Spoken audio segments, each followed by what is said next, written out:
Before coming to next exercise, we'll study some properties of rectangle, square and rhombus. What is the property of a rectangle? In a rectangle, a rectangle is also a parallelogram. All the angles are right angle, each angle is 90 degree and the diagonals are equal. Their diagonals are equal, thus AC is equal to BD and each angle is 90 degree. Also, parallelogram में diagonals bisect करते हैं एक दूसरे को. Bisect means if this is O, OA is equal to OC, OB is equal to OD. So in rectangle also diagonal will bisect each other. Okay, so at each angle is 90 degree, diagonals are equal and diagonals bisect each other. In a rhombus is also a kind of parallelogram, a parallelogram having adjacent sides equal. जैसे ये हमारे पास एक parallelogram है, इसकी अगर एडजेसेंट्स मतलब ये साथ साथ वाली सारी साइड्स इक्वल हो जाए तो ये रोम्बस बन जाता है.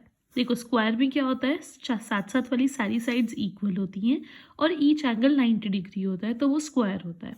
रोम्बस में क्या होता है, साथ साथ वाली सारी साइड्स इक्वल होंगी. ठीक है, that is a rhombus. What are the properties? Opposite angles of rhombus are equal.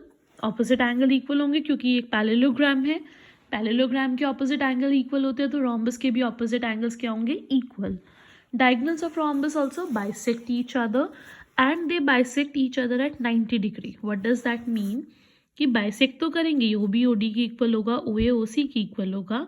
ये जो एंगल्स हैं यहाँ जो बन रहे हैं सेंटर में, angle AOB, angle COB, COD, AOD, ये सारे 90 डिग्री होंगे. Bisecting each other at right angle means ये 90 डिग्री होते हैं. Okay, now properties of a square. All the sides are equal, we know. Each angle is 90 degree. The diagonals of the square are equal and they also bisect each other at 90 degree. देखो rhombus और square में क्या difference है, rhombus की भी सारी sides equal होती हैं बट उसका ईच एंगल 90 डिग्री नहीं होता. इसमें क्या होता है, सारी साइड्स इक्वल होती हैं और सारे एंगल्स 90 डिग्री होते हैं. रोम्बस के डायगोनल बाइसेक्ट करते हैं राइट एंगल पे, इसके डायगोनल्स भी बाइसेक्ट करते हैं राइट एंगल पर. बट रोम्बस में डायगोनल्स इक्वल नहीं होते, स्क्वायर में डायगोनल्स इक्वल होते हैं. The angle which diagonal makes with the side of a square is 45 degree. जो डायगोनल यहाँ साइड के साथ ये एंगल बनाता है ये हमेशा 45 डिग्री होता है स्क्वायर में. ये याद रखना है आपको, ठीक है. स्क्वायर में होता है और किसी में नहीं होता. ये एंगल या फिर हम ये एंगल बोलें, this angle, all this angle is 45 degree. Next you have is kite. Kite में क्या होता है, देखो रोम्बस और काइट का फिगर ऑलमोस्ट एक जैसा होता है बट कुछ चीज़ों का डिफरेंस है इसमें. डिफरेंस क्या है, रोम्बस में सारी साइड्स इक्वल होती हैं, काइट में ऊपर वाली दोनों इक्वल हैं और नीचे वाली दोनों इक्वल होती हैं. ठीक है, ऊपर वाली दोनों इक्वल होंगी काइट में और नीचे वाली दोनों इक्वल होंगी, सारी नहीं होती हैं इक्वल. और diagonals bisect angle B and D. एक ही ये जो BD डायगोनल होता है ये वाला, ये एंगल B और D को बाइसेक्ट करता है. इसका मतलब क्या है, दिस पार्ट, इफ आई से this is angle 1 and this is angle 2, angle 1 is equal to angle 2. Similarly here if this is angle 3 and this is angle 4, angle 3 will be equal to angle 4. Angle A और angle C equal होते हैं एक दूसरे के, ये angle A और angle C equal होंगे. Then diagonal BD divides the kite into two congruent triangle. What does that mean, ये BD दो ट्रायंगल में इसको डिवाइड कर रहा है जो कि एक दूसरे के, कॉन्ग्रुएंट का मतलब होता है काइंड ऑफ सेम, वो दोनों सेम है एक दूसरे के.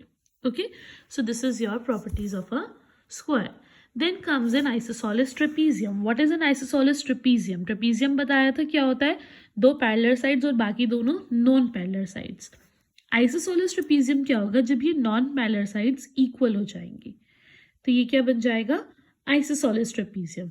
आइसोसेलेस ट्रेपीजियम की क्या प्रॉपर्टी है, इसमें opposite angle equal, adjusted angle equal हो जाते हैं. जैसे एंगल A और एंगल B इक्वल है और एंगल C और एंगल D इक्वल हो जाता है. ऑल्सो यहाँ पे डायगोनल्स AC और BD भी एक दूसरे के इक्वल हो जाते हैं. This is the property of isosceles trapezium जिसमें नॉन पैरेलल साइड्स इक्वल होंगी. That is an isosceles trapezium. Okay, now also I want you to explain this chart.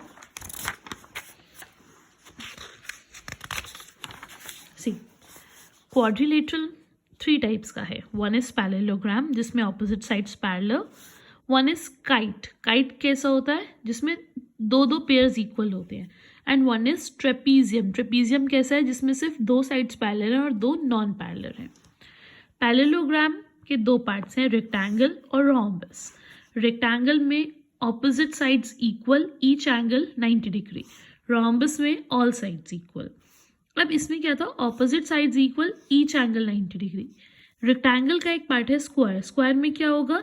सारी साइड्स इक्वल हो जाएंगी और ईच एंगल 90 डिग्री. अब square को हमने rectangle का पार्ट क्यों कहा? बिकॉज स्क्वायर में सारी साइड्स इक्वल है. दैट मीन्स उसकी ऑपोजिट साइड्स भी इक्वल होंगी. अगर मैं बोल रही हूँ सारी साइड्स इक्वल है, दैट मीन्स ऑपोजिट साइड्स भी इक्वल है. So square is a kind of a rectangle, और we can say square is a kind of a parallelogram.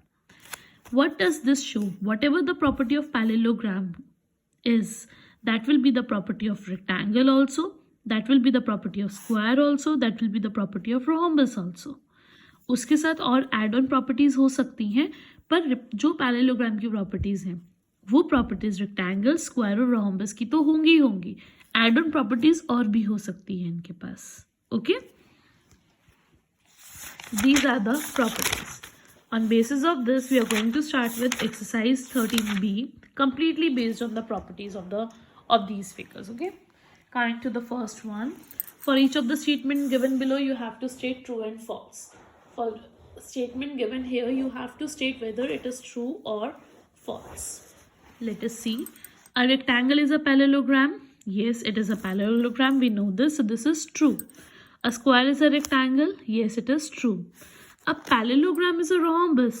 No, rhombus parallelogram होता है. ज़रूरी नहीं है कि parallelogram rhombus हो. जैसे suppose I'm taking a parallelogram से ABCD. rhombus के लिए क्या ज़रूरी है? सारी साइड्स इक्वल होना. मैंने बोला इसकी सारी साइड्स इक्वल नहीं है. So this cannot be a rhombus. So this is false. So like this you are going to do true and false. Then what kind of quadrilateral? Okay, coming to the next question. Question number 3 we are going to do.